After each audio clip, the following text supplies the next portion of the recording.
کہ انسان ہم نے تمہاری ہدایت کے لیے دو چیزیں بھیجی ہیں۔ قد جاءکم من اللہ، اللہ کی طرف سے دو چیزیں آئی ہیں، نور و کتاب مبین۔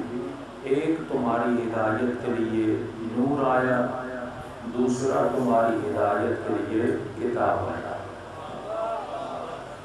کئی مفسرین کہتے ہیں یہاں پر جو لفظ نور ہے اس سے مراد یہی کتاب ہے، لیکن 40 سے زیادہ لکھا کہ یہاں پر جو لفظ نور ہے اس سے مراد کتاب نہیں ہے بلکہ نور مصطفیٰ ہے، ہمارے پیارے رسول کا نور ہے۔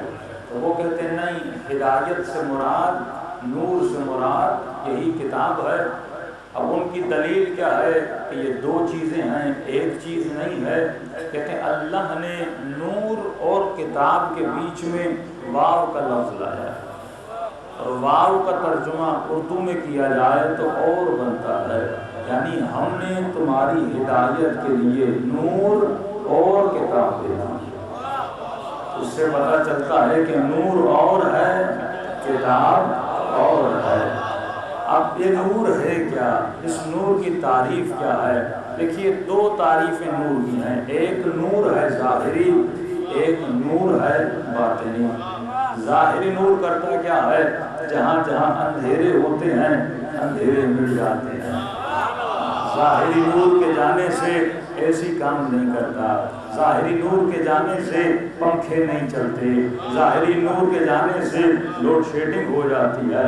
تو جب ظاہری نور نہ ہو تو بندہ تکلیف میں پڑ جاتا ہے، اور جہاں پہ مصطفیٰ کا نور آتا ہے وہاں پہ کیا ہوتا ہے؟ اور جہاں نبی کا نور آتا ہے وہاں سے اندھیرے مٹ جاتے ہیں، تاریکیاں مٹ جاتی ہیں، ضلالتیں چلی جاتی ہیں، ہدایتیں آ جاتی ہیں، نجاستیں مٹ جاتی ہیں، طہارتیں چھا جاتی ہیں۔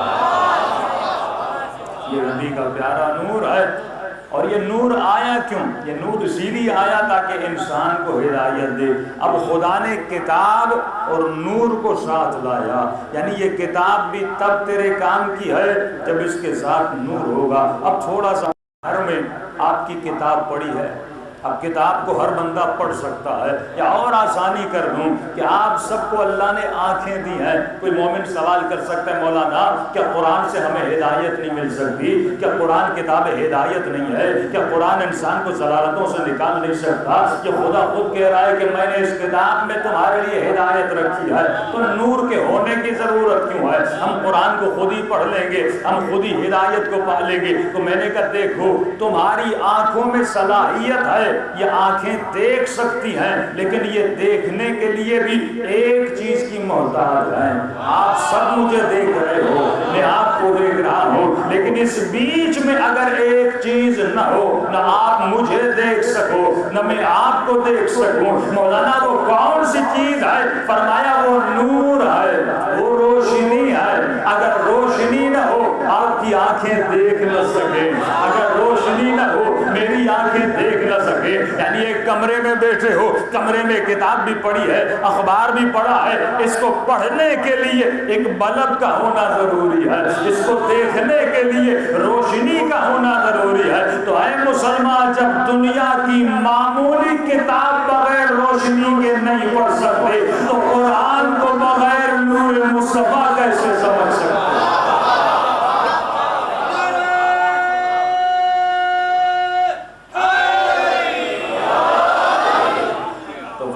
جب تک یہ نور نہ ہو تب تک تمہیں ہدایت نہیں مل سکتی۔ تو قرآن کس کی روشنی میں سمجھ آتا ہے؟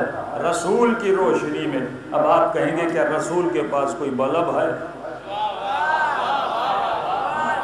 کیا رسول کے پاس کوئی ہیڈ لائٹ ہے کہ ہم قرآن پڑھیں اور نبی نور دکھائے تو ہمیں سمجھ میں آئے؟ تو دیکھیے لفظ ہم تک پہنچا لفظوں کے ذریعے سے۔ اس پورے مجمع نے رسول خدا کو دیکھا نہیں، آپ نے مولا علی کو دیکھا نہیں، تو سوال یہ ہے اگر میں کسی کا عاشق بننا چاہوں تو عشق کے لیے دیکھنا ضروری ہوتا ہے۔ اگر میں کسی کا مجذوب ہونا چاہتا ہوں دیکھنا ضروری ہے، یا اسے دیکھوں یا کسی کی آواز پسند آئے تو سنوں، یا کسی کے علم کا اندازہ لگانا ہے تو اسے پڑھوں، یا سنوں یا دیکھوں یا پڑھوں۔ تو ہم میں سے نہ نبی کو کسی نے سنا نہ نبی کو کسی نے دیکھا، تو ہم عاشق کیسے بنے؟ کہ ہم مصطفیٰ کو پڑھو۔ بھائی پورے مجمع نے علامہ اقبال کو دیکھا نہیں، لیکن اقبال کی شاعری نے بتایا وہ کتنا بڑا شاعر تھا۔ اسی طرح ہم میں سے کسی نے مولا علی کو دیکھا نہیں ہے، لیکن اتنا عشق علی ابن ابی طالب ہماری دلوں میں کیوں ہے؟ کیونکہ ہم نے علی کی نہج البلاغہ پڑھی ہے۔ بندہ اپنے علم سے پہچانا جاتا ہے۔ تو آج کے بعد جو بھی کہے نا علی کو چھوڑو اور فلاں فلاں کو مانو، تو آپ کہیے اگر عاشق بننا ہے تو میں اپنے مولا کی کتاب لاتا ہوں، تو بھی اپنے آقا کی کوئی کتاب لاتا۔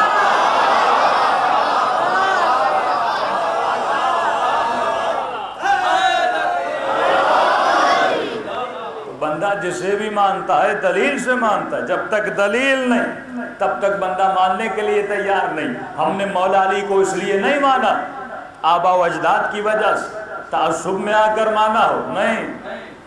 تمہارے بقول داماد تو اور بھی تھے، داماد کو ایسے ہی مانا جاتا جیسے علی کو مانا گیا۔ تمہارے بقول بیٹیاں اور بھی ہیں، تو اگر ماننا ہوتا ساری بیٹیوں کو ایسے ماننا ہوتا، تو ہم نے سیدہ کو بیٹی ہونے کی وجہ سے ارزش و قیمت نہیں دی، اس لیے دی کیونکہ وہ قابل ارزش تھی۔ مولا علی نے اپنی قیمت اس لیے بنائی ہے کیونکہ علی کا علم ایسا تھا، مولا علی کا زہد ایسا تھا، مولا علی کی تقوی ایسی تھی۔ تو یہ تعصب کا میدان نہیں ہے، یہ دلیل کا میدان ہے کہ آج کا جوان جو صدیوں کا فاصلہ ہے، 1000 سال گزر گئے، اگر آج کا مسلمان اگر کسی پچھلے زمانے والے شخص کی قدر و قیمت و عشق اپنے دل میں پیدا کرنا چاہتا ہے تو یا دیکھنا ضروری ہے، یا سننا ضروری ہے، یا پڑھنا ضروری ہے۔ تو ہم نے مولا کی نہج البلاغہ پڑھی تو پتہ چلا علی کتنے بڑے عالم تھے۔ ہم نے امام زین العابدین کی دعا پڑھی تو پتہ چلا وہ کتنے بڑے موحد تھے۔ ہم نے کسی شاعر کی شاعری سنی تو ہمیں پتہ چلا وہ کتنا بڑا شاعر تھا۔ تو ہم نے کس طرح نبی کو پہچانا؟ لفظ کے ذریعے سے۔ آپ میں سے کسی نے اللہ کو دیکھا نہیں ہے، لیکن خدا کہتا ہے اگر مجھ سے باتیں کرنی ہیں تو قرآن میرا کلام ہے۔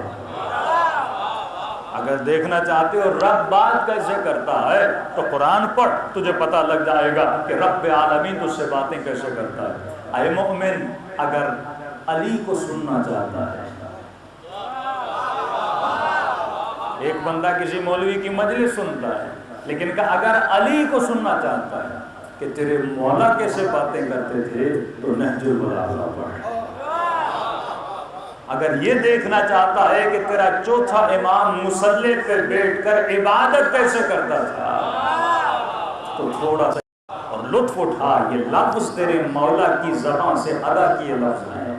نہج البلاغہ علی کی تقریروں کا نام ہے۔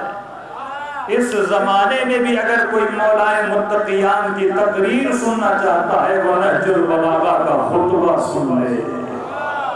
تو ہم نے کس طرح پہچانا؟ لفظوں سے پہچانا۔ اچھا انسان ہے لفظ کی وجہ سے۔ آپ انسان کیوں کہلائے؟ لفظوں کی وجہ سے، ورنہ بھینس مجھ سے زیادہ طاقتور، گدھے میں انسان سے زیادہ زور ہے۔ کس چیز کی وجہ سے تو انسان کہلایا؟ لفظوں کی وجہ سے۔ تو بولتا ہے تبھی تو انسان کہلاتا ہے۔ کسی نے کہا مولانا بولتا تو طوطا بھی ہے، بولتا تو تقریباً طوطوں کی مختلف قسمیں ہیں، کوئی 1000 لفظ بولتا ہے، کوئی 10,000 لفظ تک بولتا ہے۔ کہ مولانا بولتا تو طوطا بھی ہے۔ میں نے کہا طوطا وہی بولتا ہے جو تو اسے سکھاتا ہے۔ تیرا کمال یہ ہے کہ تو لفظوں کو خود بناتا ہے۔ انسان وہ ہے جو بولتا بھی ہے اور اپنے ارادے سے بولتا ہے۔ تو جتنا علم ہوگا اتنی باتیں کرے گا انسان. تو اپنے لفظ کریٹ کرتا ہے, اسی کریٹیوٹی کی وجہ سے خدا نے تجھے انسان بنایا ہے. اب تو جو لفظ بناتا ہے وہی لفظ تاریخ کی تحریر بن جاتے ہیں. تو لفظوں سے پہچانا جاتا ہے. تو انسان مجموعہ ہے لفظوں کا. جو لفظ تو بولتا ہے وہ تیرا وقار ہے. کہ مولا فرماتے انسان, ہر انسان اپنی زبان کے نیچے چھپا ہوا ہے.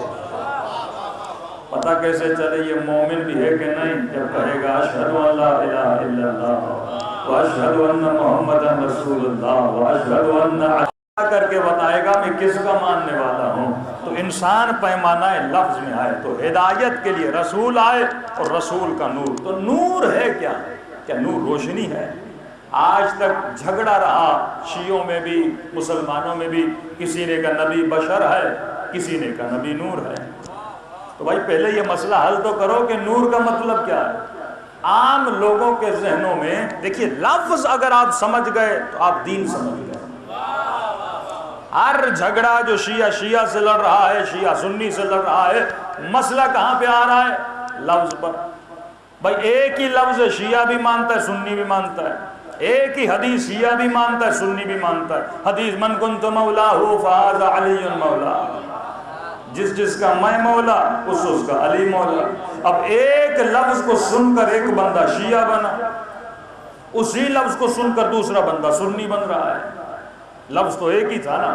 آپ نے مولا سے خلافت لی, انہوں نے مولا سے دوست لیا. تو لفظ کی معنی بدل جائے عقیدہ بدل جاتا ہے. لفظ کا مفہوم بدل جائے, کوئی بندہ شیعہ کوئی بندہ سنی. لیکن حق یہ تھا کہ مثلا میں مجلس پڑھوں, آپ کو میری مجلس سمجھ نہ آئے, تو اگر آپ عوام سے پوچھنا شروع کرو گے نا یہ جو مولانا نے بات کی مولانا نے اس کا مطلب کیا تھا, تو اگر 100 لوگ ہوں گے تو 100 باتیں ہوں گی. ایسا ہے کہ نہیں؟ میں ایک بات بتاؤں اور آپ کے مولانا کہنا کیا چاہتے تھے, 100 لوگ تو 100 باتیں.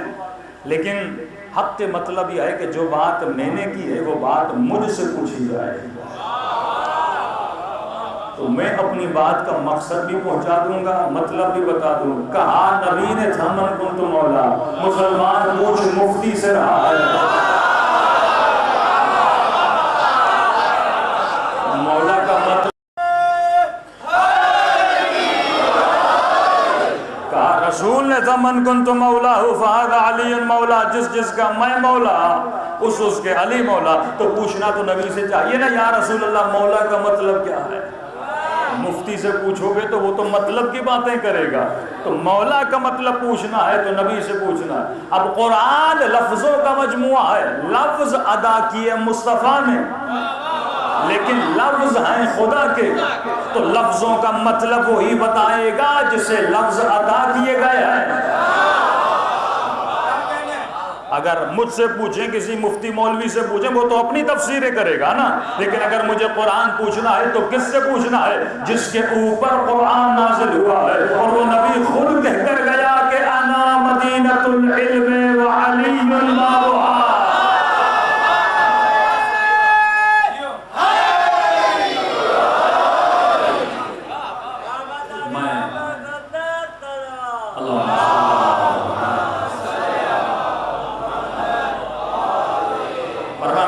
شہر علم ہوں اور علی اس کا دروازہ ہے. تو پوچھنا کس سے ہے؟ باب سے پوچھنا ہے نا, اردو والا نہیں عربی والا باب ہے. دروازہ, دروازے سے پوچھنا ہے. اب کئی لوگوں نے دیواریں بنا دی, چھت بنا دیے, تو دیوار بھی آپ بنا دو, چھت بھی بنا دو, شریف تو دروازے سے ہی جاتا ہے. کہاں سے ملے گا؟ دروازے سے ملے گا. یہ سارا جو جھگڑا ہے نا لفظوں کا جھگڑا ہے. ہم نئے ایران گئے تھے, جو ضد انقلاب لوگ تھے, تو انہوں نے کہا کہ بھائی ایرانیوں نے 13واں امام بنا دیا ہے. تو یہ سمجھتے تھے لفظ بندے کو سمجھ میں نہ آئے بندہ منحرف ہو جاتا ہے. کسی نے کہا علی کی ولایت کے مقابلے میں ایرانیوں نے ولایت فقیہ بنا. تو میں نے کہا وہ جو ولایات متحدہ ہے جہاں پہ تو نوکریاں کرنے جاتا ہے تو وہ بھی تو ولایات ہے نا. یہ جو مرغی تو گھر میں کھاتا ہے ولایتی مرغی، وہ بھی تو ولایت ہے۔ تو لفظ کو سمجھا کر بندے خدا، ہر لفظ ہر جگہ پہ ایک معنی میں نہیں آتا۔ کئی آپ شیعہ دیکھتے ہوں گے معاشرے میں جو جمعے کے خلاف ہیں، بھائی ہم تو نماز جمعہ نہیں پڑھیں گے، کیوں کا امام نے کہا ہے کہ جمعہ جو پڑھے گا وہ ہم میں سے نہیں ہے۔ بھائی یہ تو سوچ مولا نے کب اور کس جمعے کے لیے بولا تھا۔ سارا لفظوں کا چکر، اگر لفظ بندے کو سمجھ میں نہ آئے کہ قرآن کی آیت ہے لا تقربوا الصلاۃ، نماز کے قریب نہیں جاؤ، اب بندہ بولے قرآن کی آیت نماز کے قریب نہیں جاؤ، اگلا جملہ بھی تو پڑھ وَأَنْتُمْ سُكَارَىٰ، جب تو نشے کی حالت میں تو نشے میں نہ نماز ہوتی ہے، نشے میں نہ علی علی کرنے کا ثواب دیتا ہے۔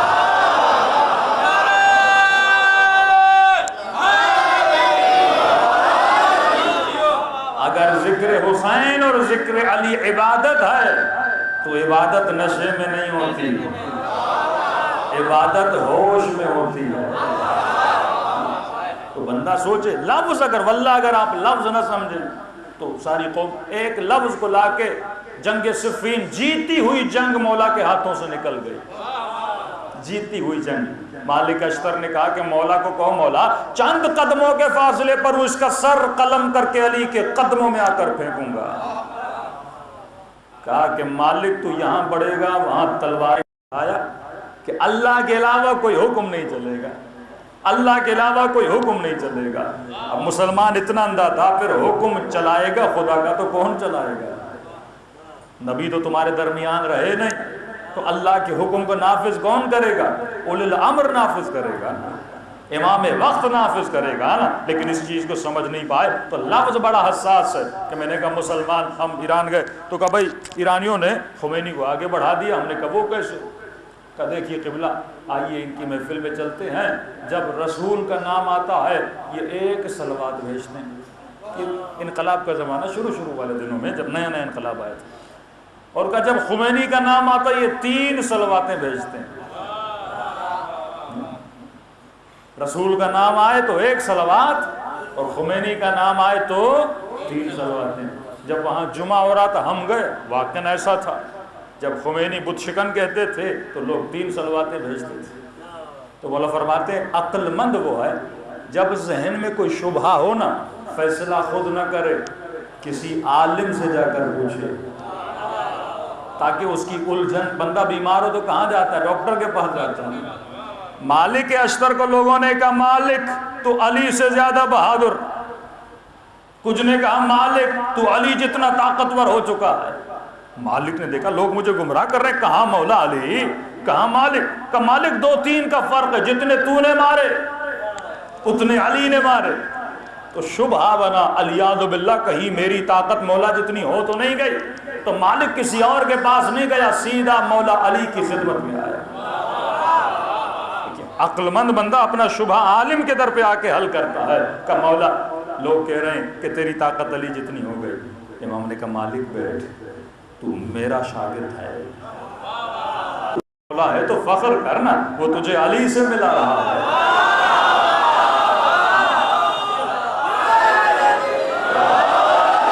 کسی اور سے تو تجھے ملا نہیں رہا، لیکن مالک یہ شبہ ہٹانے کے لیے کہ امام ہوتا ہے، امتی امتی ہوتا ہے، مالک تیرے، اب امام نے شبہ بھی حل کیا کہ مالک تیرے مارنے میں اور علی کے مارنے میں زمین و آسمان کا فرق ہے۔ مالک مارا تو نے بھی ہے، مارا علی نے بھی ہے، لاشیں تو اتنے گرے ہیں، لیکن مالک تیرے سامنے جو بھی آتا تھا تو تلوار چلاتا جاتا تھا، علی کے سامنے جو بھی آتا تھا علی تا قیامت اس کی نسلوں کو دیکھتا تھا۔ اگر ایک بھی میرا چاہنے والا تھا تو علی زخمی کر دیتا۔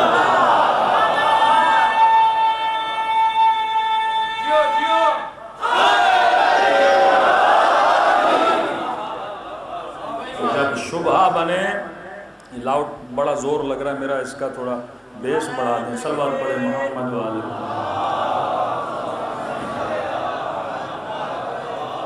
محمد محمد وعجل فرجهم، تو فرمایا مالک جب شبہ بندے میں ایجاد ہو تو فوراً شبہ جا کر اپنے مولا سے پوچھ. تو ہم ایک عالم کے پاس گئے، ہم نے کہا بھائی یہ بات تو صحیح ہے، خمینی کا نام آئے تو 3 صلواتیں، رسول کا نام آئے تو 1 صلوات. اس نے کہا بندے خدا، نام کسی کا بھی آئے بتائیے صلوات بھیجی کس پہ جا رہی ہے؟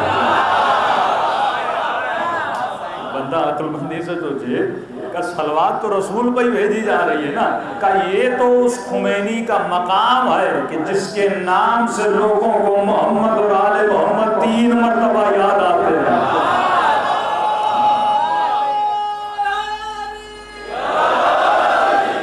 دیکھیے ساری جنگ جو ہے یہ لفظوں میں آپ کو جکڑتے ہیں. اب بیچارے سادہ سے مومن، کیونکہ پاکستانی معاشرہ، سندھی بولنے والے ہم لوگ، اب یہاں پہ کسی نے عربی تو پڑھی نہیں، اس نے پوری زندگی لفظ امام مثلا مولا علی کے لیے سنا. سنی استعمال کرتے ہیں مثلا ابو حنیفہ کے لیے، شافعی کے لیے، مالک کے لیے، حنبل کے لیے. تو امام کا مطلب اور معنی کیا ہے؟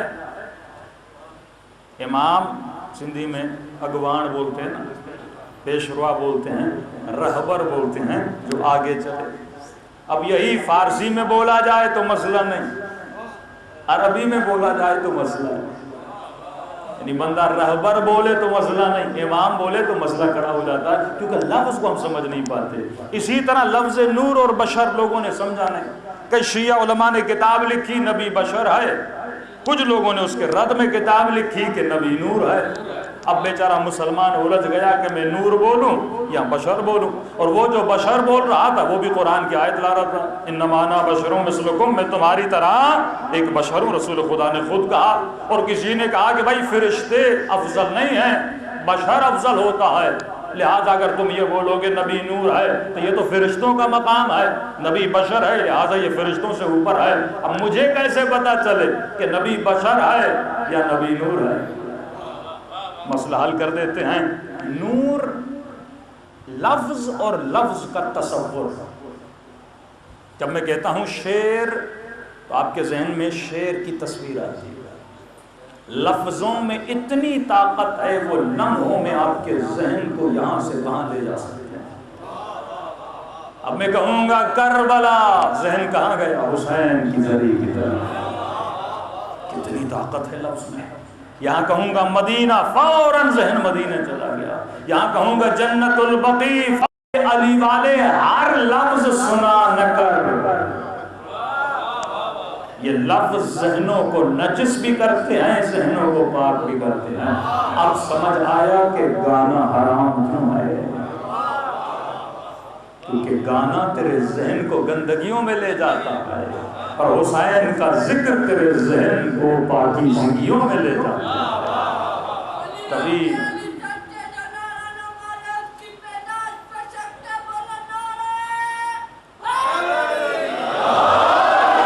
یہ لفظ ہے جو انسان کو قیمت دیتا ہے. تبھی اسلام محتاط ہے لفظوں کے چننے میں.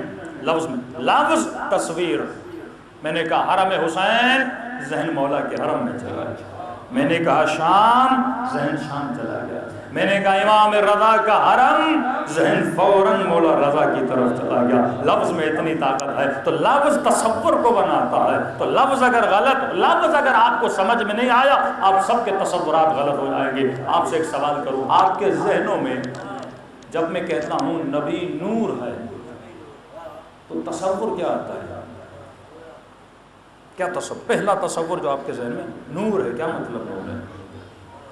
اکثر لوگوں کے تصور میں روشنی آتی ہے، حالانکہ جو تصور غلط ہے. نبی نور ہے کیا مطلب؟ نبی روشنی ہے.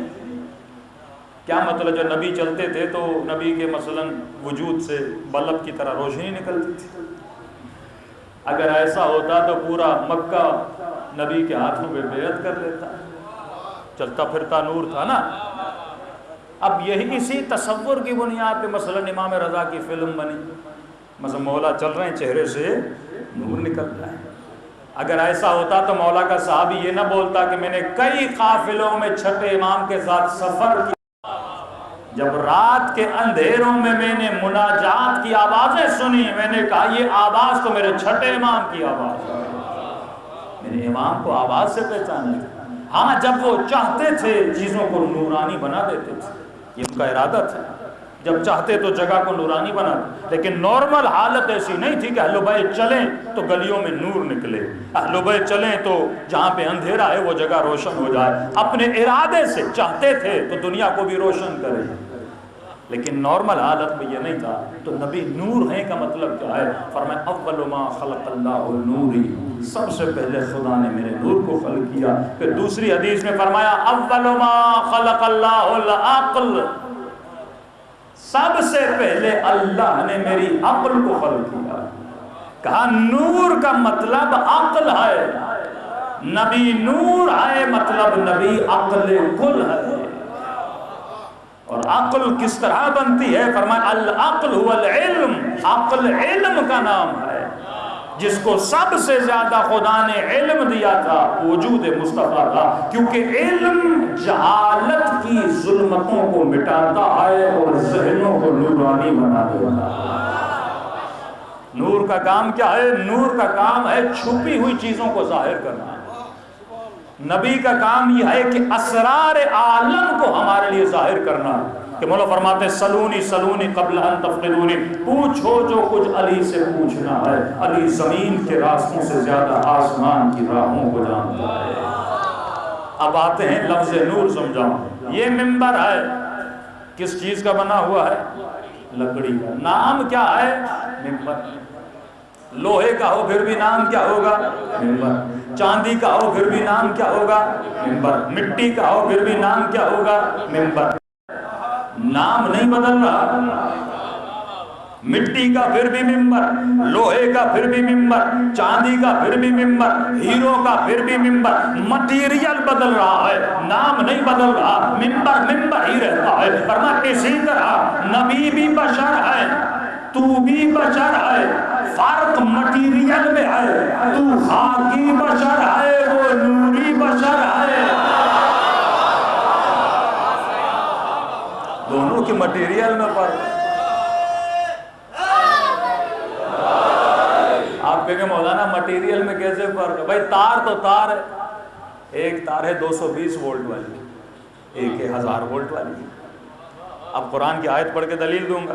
فلما تجلی ربہ للجبل فجعلہ دکا، جب رب نے تجلی کی موسیٰ ہوئے بے ہوش، قوم جل کے راکھ ہو گئی۔ بھائی دونوں کا مٹیریل سیم ہوتا تو دونوں کو راکھ ہونا، مٹیریل میں فرق ہے نا۔ آپ کے آگ جل رہی ہے، لکڑی بھی ڈالو، لوہے کا ٹکڑا بھی ڈالو، لکڑی جل جائے گی، لوہا لال ہو جائے گا، مٹیریل میں فرق ہے نا۔ موسیٰ بے ہوش ہو گئے، قوم جل کے راکھ ہو گئی، تو موسیٰ نے نہ جل کے بتایا تیرا جسم اور ہے میرا جسم اور ہے۔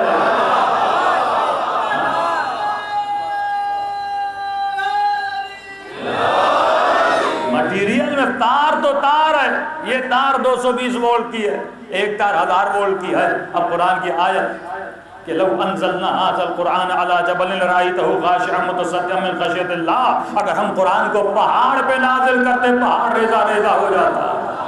اگر ہم کسی نے اس قرآن کے وزن کو برداشت نہ کیا، اور جس نے برداشت کیا اس کا نام وجود مصطفیٰ میں فرق ہے نا۔ یہی قرآن اگر کسی عام بندے پہ، تمہیں تار کی، یہ تار 220 وولٹ کی، ایک تار 1000 وولٹ کی، 220 وولٹ کو کرنٹ 2000 کا جل کے راکھ ہو جائے گی۔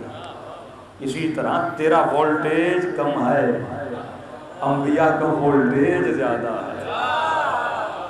ہم چھوٹی چھوٹی باتوں پہ صبر نہیں کر پاتے، لیکن کربلا میں حسین نے گھرانہ کٹوا دیا، پھر بھی کہتے ہیں رضن برضا۔ یہ طاقت قوت ایمانی ہے، یہ قوت روحانی ہے۔ تو مولا فرماتا ہے مومن جب مجلسوں میں آتے ہو تو اپنی قوت جسمانی بڑھانے یا نہیں آتے۔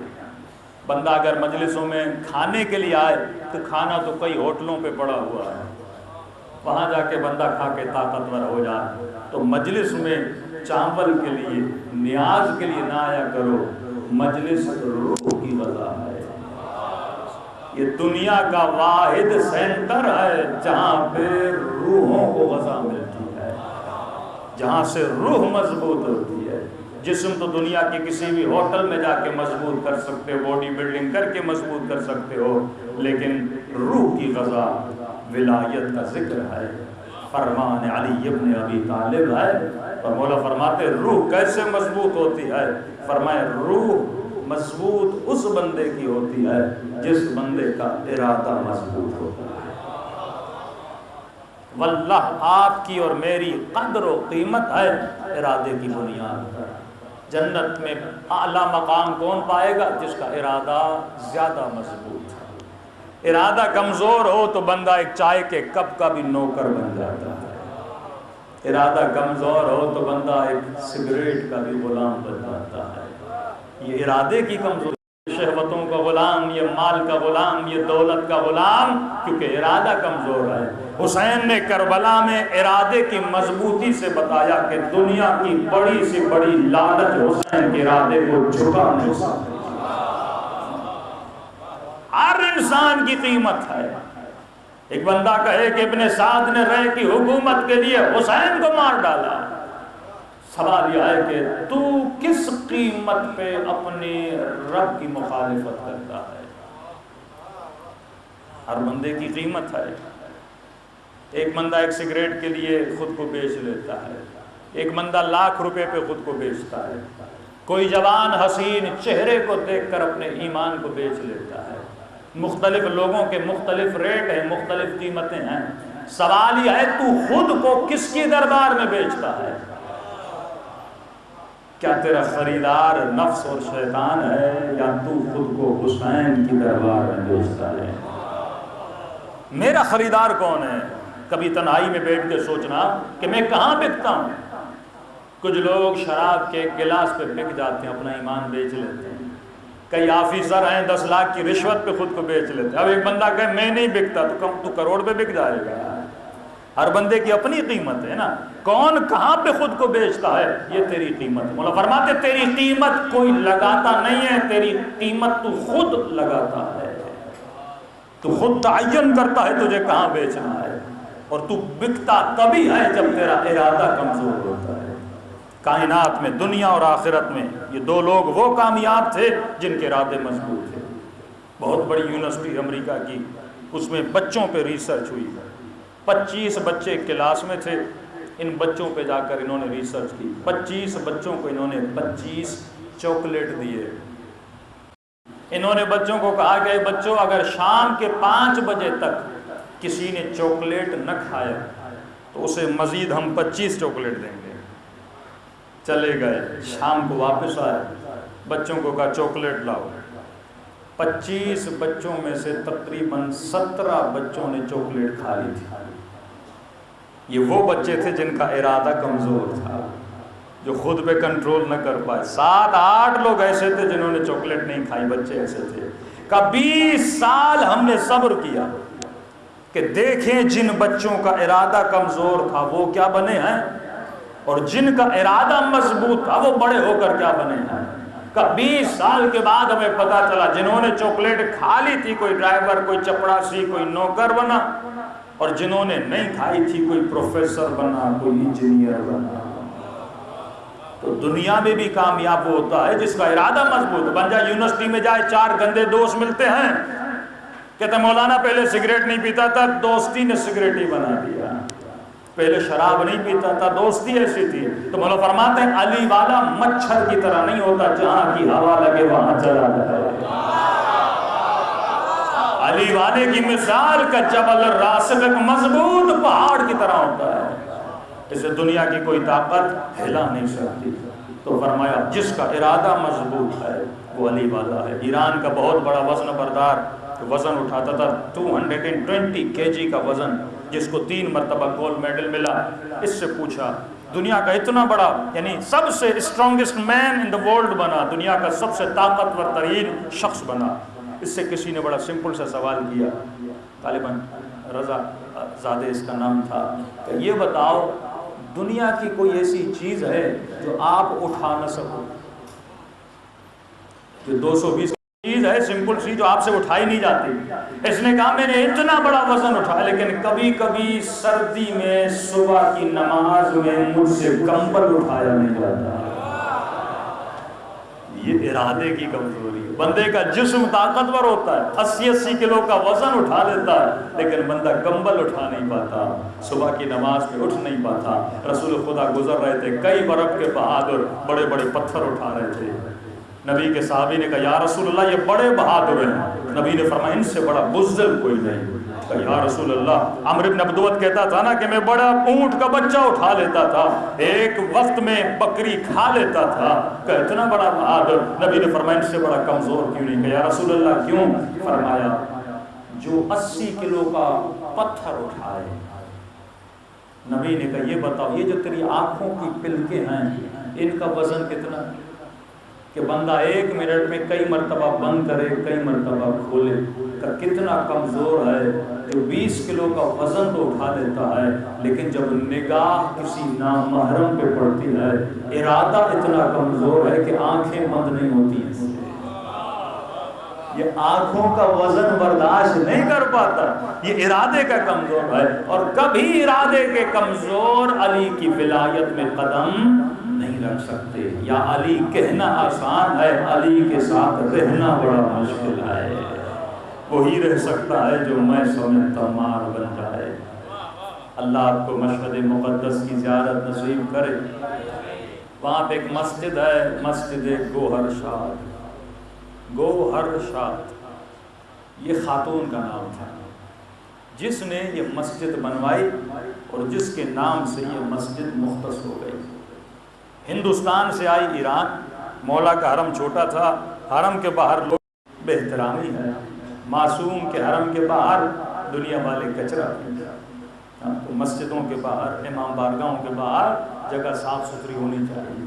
یہ نہیں کہ امام بارگاہ اندر پاک ہو اور باہر گندگی ہو. نہیں، جہاں پہ ذکر اہل بیت ہوتا ہے وہاں دور دور تک نجاست نہیں ہونی چاہیے. اس نے بہت بڑی مسجد بنائی، بڑا پیسہ لگایا اس زمانے میں. کہ آج جو مسجد دیکھ رہے ہو اس زمانے کی بنی ہوئی بڑی مسجد، اور نام پڑا مسجد گوہر شاد. کہتے ہیں کہ مزدور کام کرتے تھے خانوں میں. گوہر شاد ڈیلی آتی تھیں، دیکھتی تھی کام کہاں تک پہنچا. مزدوروں میں ایک مزدور جوان سا مزدور تھا، اس کی نگاہ خانوں میں گوہر شاد پہ پڑی.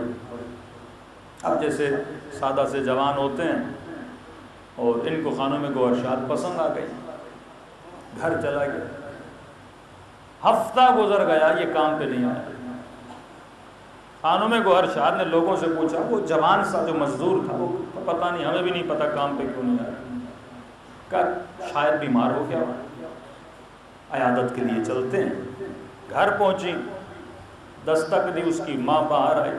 کہ آپ کا بیٹا ٹھیک ہے؟ کہاں ٹھیک ہے. کہ کام پہ کیوں نہیں آ رہا. بوڑھی ماں کہنے لگی کہ میں آپ کے پاس آنے ہی والی تھی، نہ کھانا کھا رہا ہے نہ صحیح سے سو رہا ہے، دن رات ایک ضد لگائی ہے. آپ گستاخی معاف کریے گا، کہیں نہیں بولو جو بھی مسئلہ ہے. کہ اس نے جب سے آپ کو دیکھا ہے گھر آیا ہے، کہتا ہے میرا رشتہ لے کر جاؤ.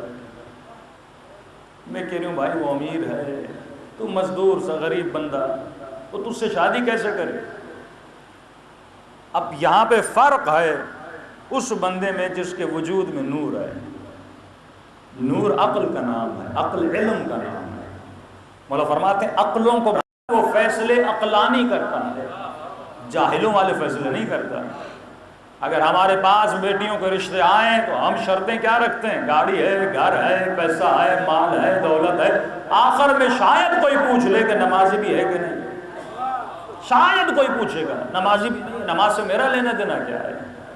رسول خدا کی اتنی سخت حدیث ہے، جس نے مال دولت کی خاطر اپنی بیٹی کی شادی کسی گنہگار سے کروا دی. کہ مال تو ہے نماز نہیں پڑھتا تو کیا ہوا، مال تو ہے دیندار نہیں تو کیا ہوا، کیریکٹر لیس ہے تو کیا ہوا، دولت تو ہے میری بیٹی خوش رہے گی. پر جس نے مال کی خاطر اس شخص کی دینداری کو چیک نہیں کیا اور کسی گنہگار سے اپنی بیٹی کی شادی کروا دی، فرمایا جب یہ مر جائے گا اللہ کہے گا لکھو اس کے نام اعمال میں اس نے بیٹی کی شادی نہیں کروائی تھی، بیٹی کا قتل کیا تھا.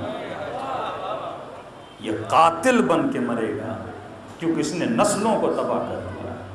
نسلیں تباہ ہوتی ہیں اگر گندے شخص سے شادی ہو جائے، بچے ویسے ہی بنتے ہیں.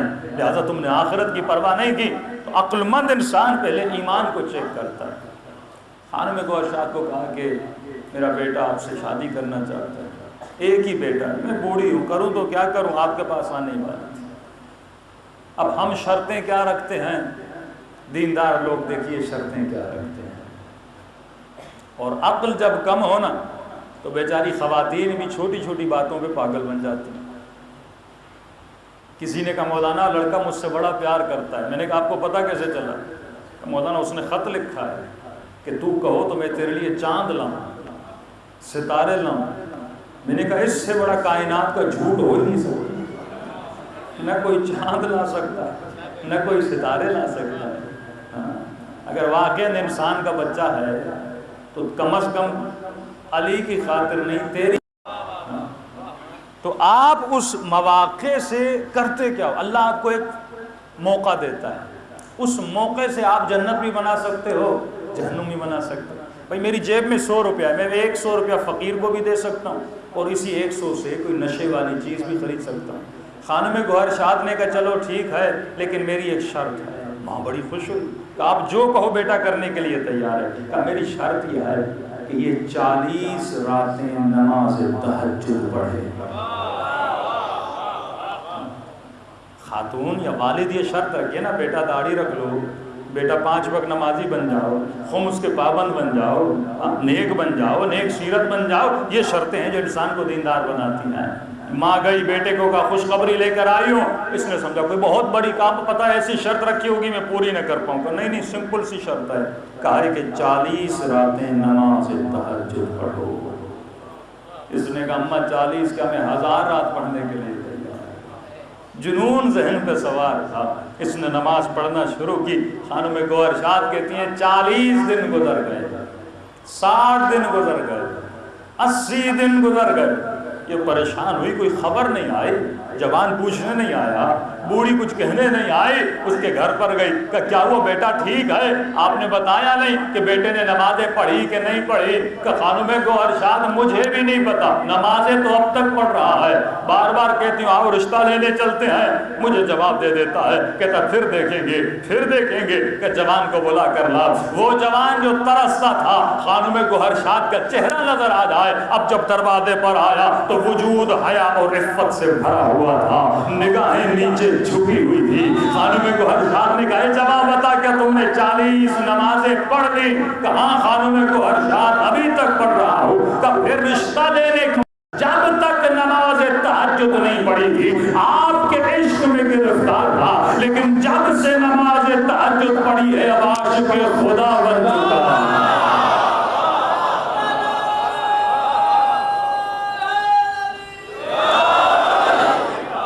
یہ کمال اہل بیت ہے کہ لوگوں کو لمحوں میں عاشق خدا بنا دیتے ہیں۔ جناب زہیر، یہ مت سمجھو کہ کربلا میں صرف شیعہ تھے، نہیں، کربلا میں سنی بھی تھے، کربلا میں عثمانی مذہب کے لوگ بھی تھے۔ وہاب کون تھا؟ مسیحی تھا، لیکن کربلا میں حسین کی مدد کے لیے آیا۔ جب وقت پڑتا ہے نا اپنے بھی چھوڑ کے چلے جاتے ہیں۔ جس کا ارادہ مضبوط ہوتا ہے وہ وقت پہ صحیح فیصلہ کر پاتا ہے۔ عثمانی مذہب کا شخص ہے جناب زہیر۔ ہمیں نہیں پتا تاریخ میں حسین نے زہیر کو کہا کیا تھا۔ پورے راستے کئی فاصلے پہ خیمے لگاتا رہا کہ کہیں میرا سامنا امام حسین سے ہو نہ جائے۔ بالآخر یہ حسین سے دور بھاگتا رہا، امام حسین اس کے خیمے کے اندر چلے گئے۔ بس ملاقات کر کے باہر نکلے، مجھے بھی نہیں پتا امام حسین نے کیا کہا۔ واپس خیمے میں آیا، بیوی کو کہا یہ غلام، یہ مال، یہ گھر، یہ دولت سب تیرا، کہو تو میں تجھے طلاق دے کے آزاد بھی کر لوں، لیکن اب ایک لمحہ بھی حسین سے دور رہا نہیں جاتا۔ کربلا میں وہاب قلبی موجود ہے، مسیحی ہے، لیکن عاشق حسین۔ ماں کی طرف پھینکا تو ماں نے اسی طرح سر کو واپس پھینک دیا۔ کہا یہ مکتب حسین سے درس ملا ہے جو ایک مرتبہ دیا جائے واپس نہیں دیا جائے۔ کربلا میں ایک حبشی غلام بھی ہے جس کا نام جون ہے۔ ذرا کربلا کا نقشہ سمجھو، کربلا میں بوڑھا ہے، کربلا میں جوان ہے، کربلا میں 6 مہینے کا بچہ ہے، کربلا میں 4 سالہ بچی ہے، کربلا میں ایک بوڑھی خاتون ہے جس کا نام زینب ہے، کربلا میں مسلمان ہے، کربلا میں شیعہ ہے، کربلا میں مسیحی ہے، کربلا میں ہر رنگ کا بندہ ہے، کربلا میں سفید کھال والا بھی ہے، کربلا میں کالی کھال والا بھی جون موجود ہے۔ مطلب حسین بتانا یہ چاہتے ہیں یہ کربلا نہیں، یہ نوح کی کشتی کا سفینہ ہے۔ جس طرح نوح نے ہر رنگ ہر نسل کے شخص کو کشتی پہ سوار کیا، حسین نے کربلا میں ہر رنگ ہر نسل کے لوگوں کو سوار کیا۔ تبھی فرمایا مجلس میں کسی کو آنے سے روکا نہ کرو، یہ مسجد نہیں امام بارگاہ بناتے ہیں شیعہ، کیونکہ مسجد کی شرائط ہے لیکن امام بارگاہ میں شرط نہیں ہے، ہر مکتب کا بندہ آ سکتا ہے۔ اور حسین کا کمال یہ ہے جو ایک مرتبہ آ جاتا ہے پھر حسین کو چھوڑ نہیں پاتا۔ یہ رنگ کربلا کا رنگ ہے۔ 40 کسی معجزے سے کم نہیں ہے۔ ذرا سوچیے 40 میں ہر رنگ کا بندہ آپ کو نظر آئے گا، ہر نسل کا بندہ آپ کو نظر آئے گا۔ وہاں پہ یہ نہیں کہ میں پاکستانی ہوں، میں عراقی ہوں، میں ایرانی ہوں، میں بحرینی ہوں، میں کویتی ہوں۔ ظہور امام زمانہ ہے، اگر سمجھو کہ اچانک سے 40 آتا ہے اور ملینز لوگ کربلا میں جاتے ہیں بغیر رنگ و نسل کی تفریق کے۔ یہ نہیں کہ تو پاکستانی اردو میں بات کر رہا ہے اور تو وہاں پہ عربی میں اور تو فارسی پہ، وہاں پہ ایک ہی زبان چلتی ہے، وہ حسین کی محبت کی زبان ہے۔ 40 میں وجود بدل جاتا ہے۔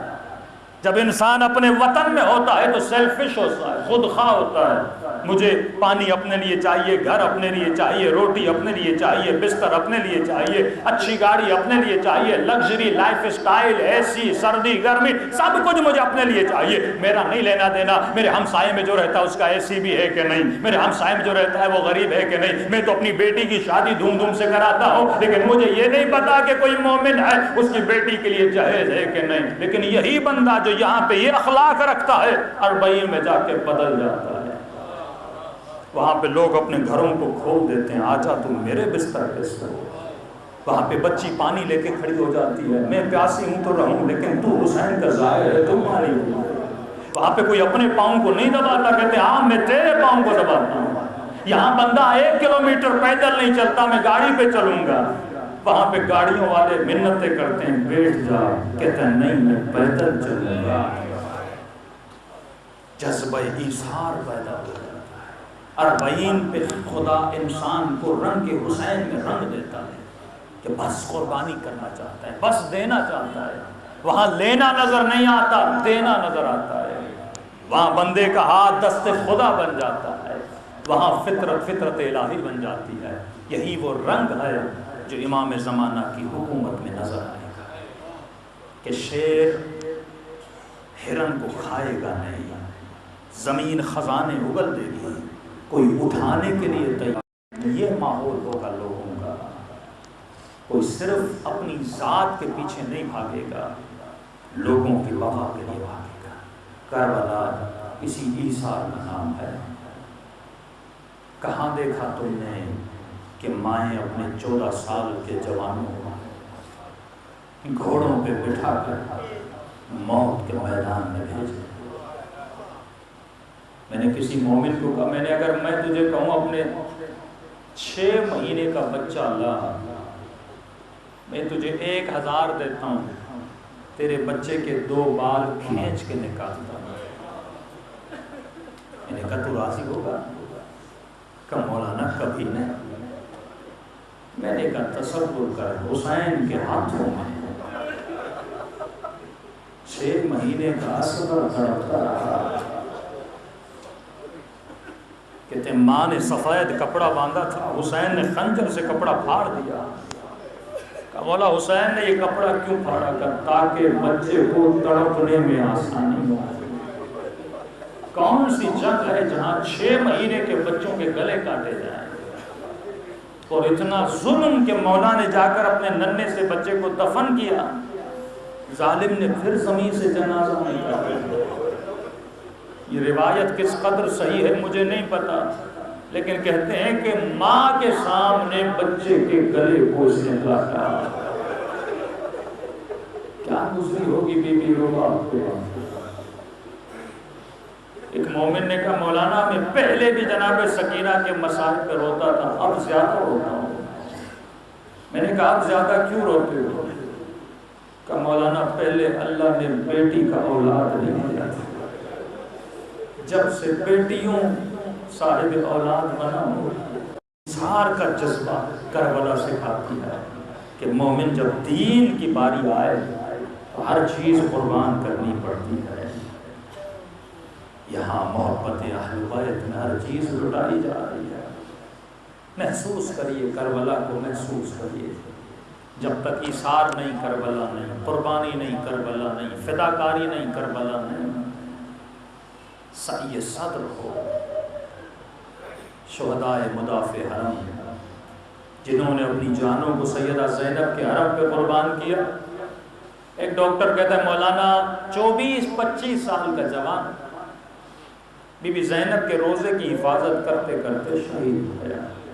یہ بھی حوصلہ ہے ان ماؤں کا جو اس زمانے میں اپنے بچوں کو قربان کر رہی ہیں۔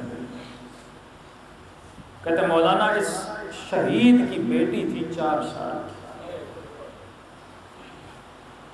فون آیا، میں جاننے والا تھا، کہنے لگے ہر ڈاکٹر کو دکھایا ہے لیکن یہ بچی ٹھیک نہیں ہو گئی۔ گھر اس بچی کو دیکھنے گیا، شدید قسم کا بخار اور بچی بے ہوش ہے۔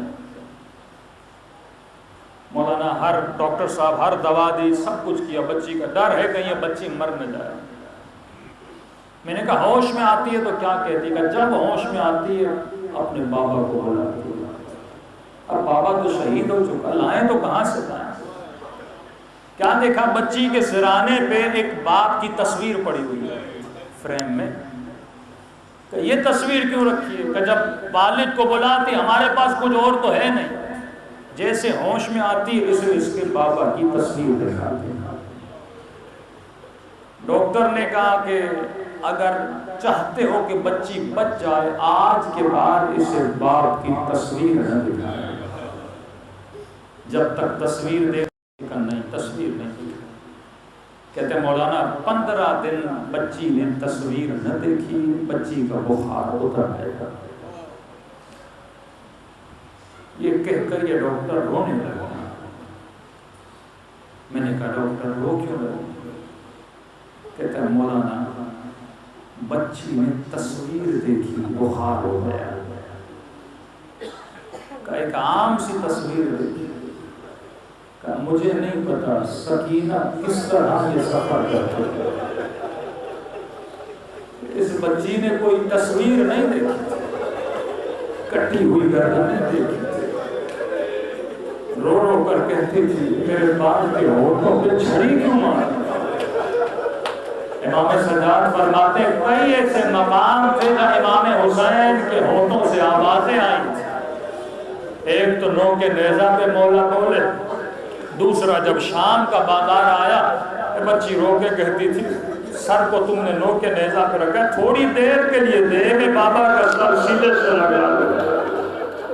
کہ یہ اتنے ملعون ظالم تھے، حسین کا سر اٹھاتے تھے زمین پہ رکھتے تھے، نو کے نیزہ سے حسین کے سر کو مارتے تھے تاکہ بچی روئے۔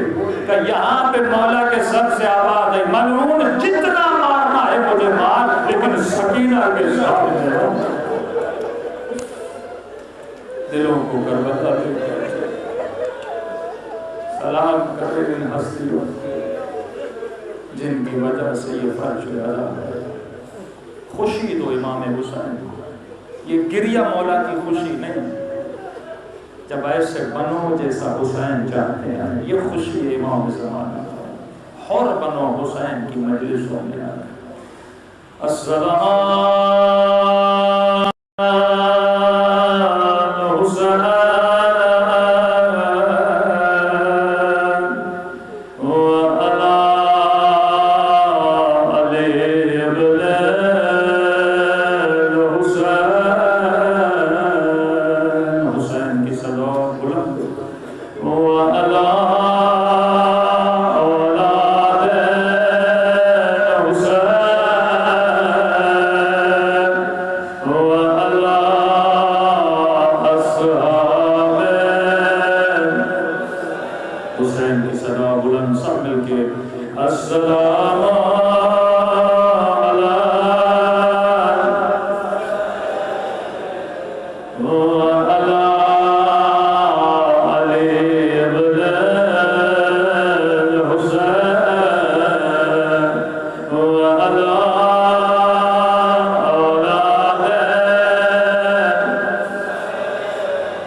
وعلى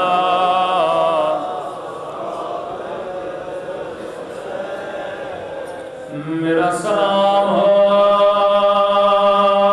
زینب کے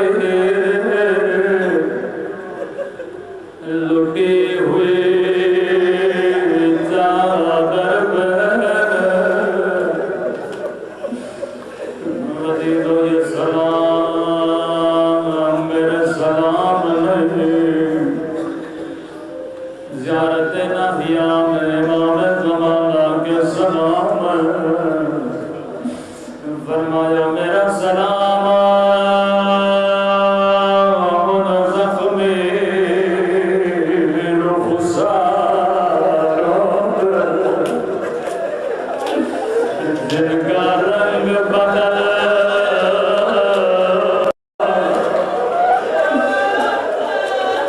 امام زمانہ کے سلام فرمایا مومن تو سن کے برداشت نہیں کرتا لیکن میں نے اپنی آنکھوں سے دیکھا ظالم میری سکینہ کو دماغ مارتا تھا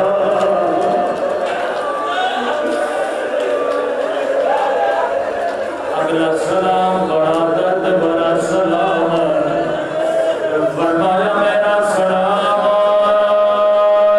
ان خشک ہونٹوں پہ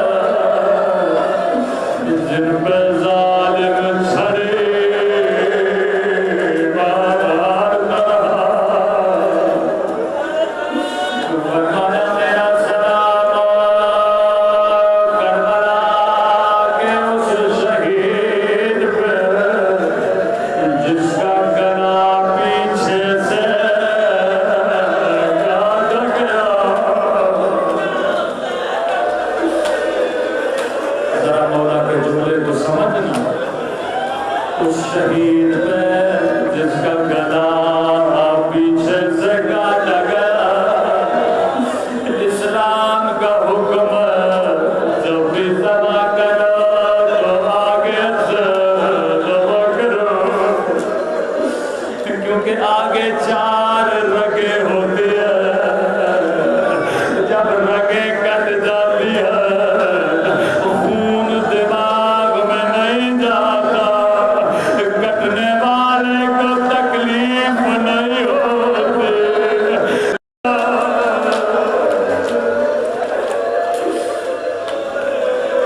امام صدر جب بھی بازار میں جاتے تھے گوشت والے اپنے گوشت پہ کپڑا ڈالتے تھے ایک دن بازار میں گئے گوشت والا کپڑا ڈالنا بھول گیا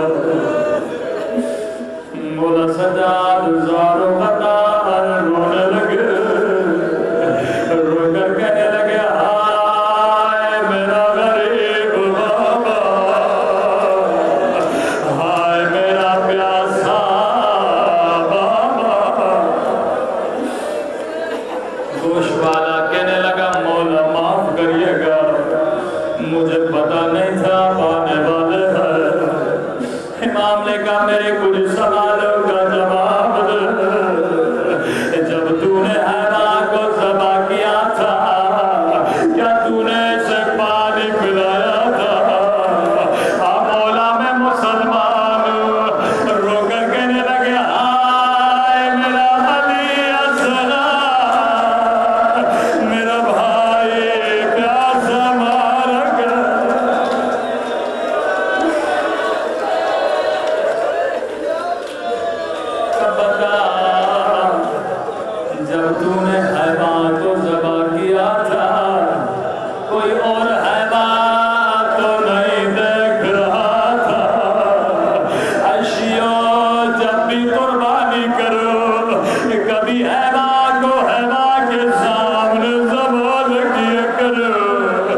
بتا جب تو نے حیوان کو ذبح کیا تھا، کوئی جس چھری سے ذبح کیا تھا، تو نے چھری کو تیز کیا تھا،